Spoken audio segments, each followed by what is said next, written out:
I had always been drawn to the world of art, captivated by the way a simple stroke of a brush could convey the depths of human emotion. My passion for collecting had led me to acquire many remarkable pieces, but none could have prepared me for the cursed painting that would forever change my life. The painting was a grotesque masterpiece, a work of art that seemed to defy reality. It depicted a desolate, otherworldly landscape, a place of eerie beauty and foreboding. The colors were rich and haunting, the brushstrokes so detailed that they appeared almost three-dimensional. The subject of the painting was a towering, twisted tree, a gnarled monstrosity that reached into the blood-red sky. Its branches were contorted and nightmarish, and they seemed to writhe with an otherworldly life of their own. At the base of the tree stood a solitary figure, their face hidden in shadow, their posture one of profound despair. I had acquired the painting from a reclusive artist who had claimed that it was a creation born of madness and despair. He spoke of strange occurrences that had haunted him since completing the work, of voices in the night and whispers in the wind, but I had dismissed his claims as the ramblings of a tormented mind, drawn instead to the painting's eerie allure. The first time I gazed upon the cursed canvas, I felt an overwhelming sense of unease wash over me.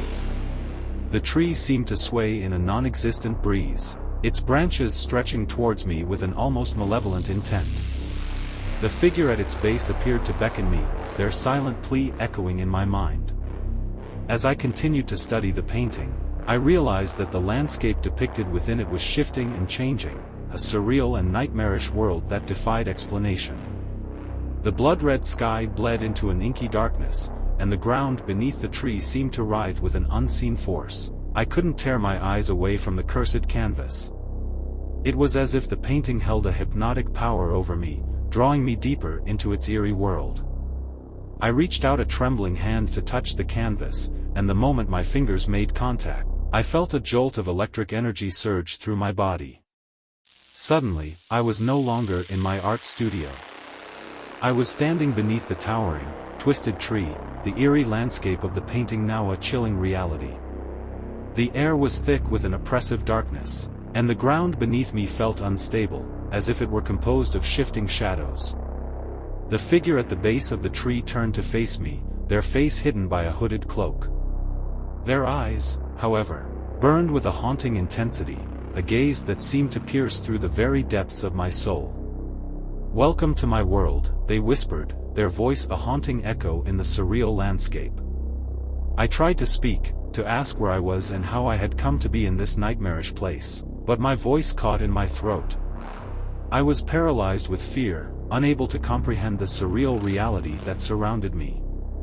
As I gazed around, I realized that the cursed painting had transported me into its eerie world, a place of eternal twilight and shifting, shadowy landscapes. The tree stretched into the sky, its branches reaching for me with a malevolent hunger. I stumbled through the nightmarish terrain, my heart pounding with each step. The ground beneath me seemed to shift and writhe, and I could hear faint whispers in the darkness, voices filled with despair and torment.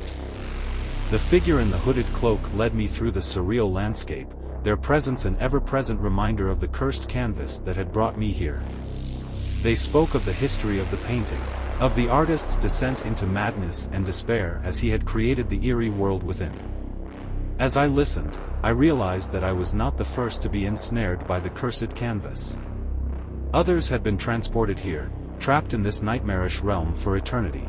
The figure spoke of their own suffering, their desire for release from the cursed world they had come to inhabit. Desperate to escape, I pleaded with the figure to help me return to the real world, to free me from the eerie world of the painting. But they shook their head, their eyes filled with a haunting sorrow. "There is no escape," they whispered. "Once you have entered this world, you are bound to it for all eternity." Tears welled in my eyes as I realized the truth of their words. I was trapped in a nightmarish reality, a place of eternal torment that defied all logic and reason. The cursed canvas had become my prison, and there was no hope of ever returning to the world I had known.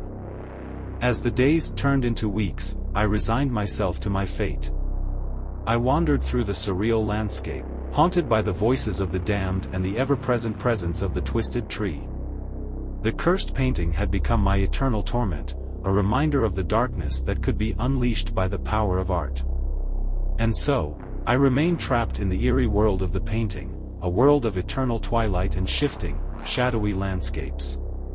My existence is one of despair and torment, a haunting reminder of the cursed canvas that had forever changed my life.